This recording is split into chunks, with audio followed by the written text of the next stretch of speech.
Assalamualaikum warahmatullahi wabarakatuh.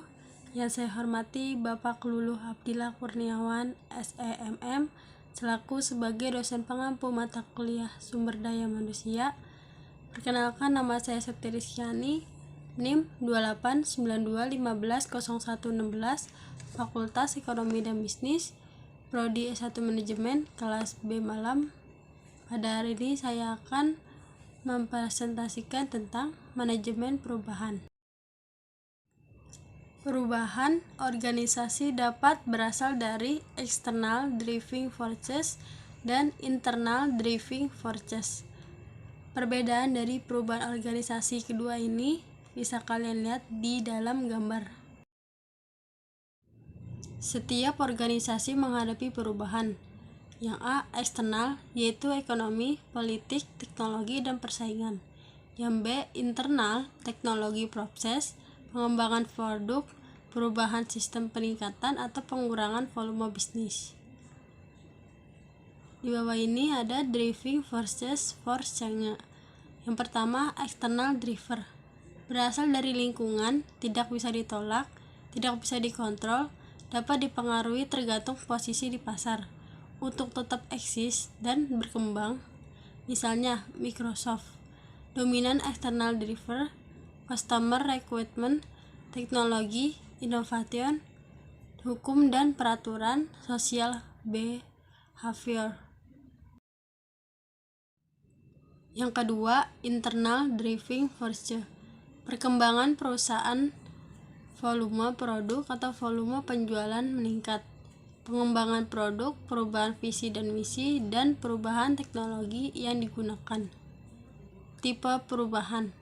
Yang pertama, kedalaman dan keluasan perubahan. Yang kedua, perubahan pada level manajemen atau sampai pada tingkat operasional. Ketiga, kecepatan perubahan. Keempat, cara implementasi perubahan. Tipe perusahaan yaitu A. Meliputi seluruh organisasi. Perubahan fungsional. Perubahan sistemik melibatkan perubahan yang meliputi seluruh organisasi secara menyeluruh. Yang B. Bersifat revolution, yaitu perubahan fungsional terjadi pada tingkat departemen, unit bisnis, atau tim dalam organisasi. Yang C. Dapat berupa perubahan strategi, struktur, budaya, sistem, dan gaya manajemen, yaitu perubahan strategi melibatkan perubahan dalam arah, tujuan, atau pendekatan strategis organisasi, memasarkan produk atau jasa, dan bersaing di pasar.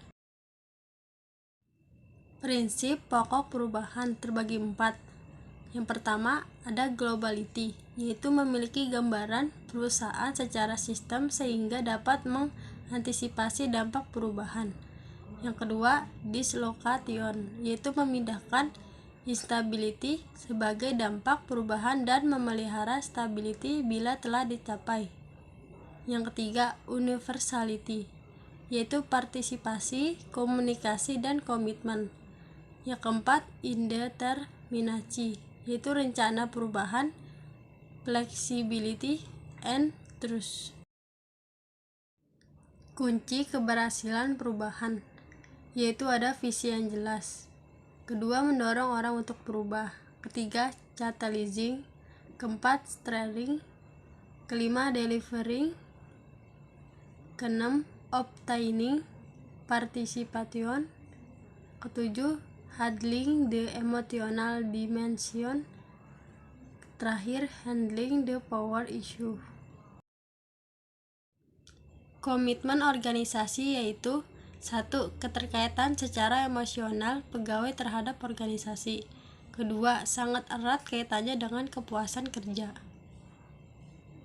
Jenis-jenis komitmen yaitu A. Komitmen afektif, merupakan merasa terkait secara emosional terhadap organisasi sehingga ingin selalu terlibat dengan kepentingan organisasi dan memiliki dedikasi yang tinggi dan kesetiaan terhadap perusahaan. B. Komitmen kontinu, yaitu keterkaitan emosional pegawai yang terhadap organisasi didorong oleh faktor-faktor yang dapat diukur yang terbagi dalam dua bentuk, yaitu pegawai tidak memiliki pilihan pekerjaan lain. Kedua, pegawai terikat dengan organisasi karena gaji dan benefit. C. Komitmen normatif, yaitu keterkaitan atau kewajiban seorang pekerja pada sebuah organisasi didorong oleh pandangan atau penilaian orang lain. Dampak dari komitmen yaitu 1. Komitmen afektif, berdampak pada kinerja yang tinggi, kepuasan, dan loyalitas, kompetensi yang lebih tinggi, OJB yang baik, partisipasi yang tinggi. Kedua, komitmen kontinu, berdampak pada kinerja yang rendah, OCB yang rendah, dan sering mengeluh. Membentuk komitmen afektif, yaitu justice, share value, trust, dan organizational comprehension. Itu saja yang materi dapat saya sampaikan tentang manajemen perubahan. Semoga ilmu yang saya sampaikan dapat menambah wawasan Anda, dan mohon maaf jika ada salah kata di dalam video ini. Sekian, terima kasih. Wassalamualaikum warahmatullahi wabarakatuh.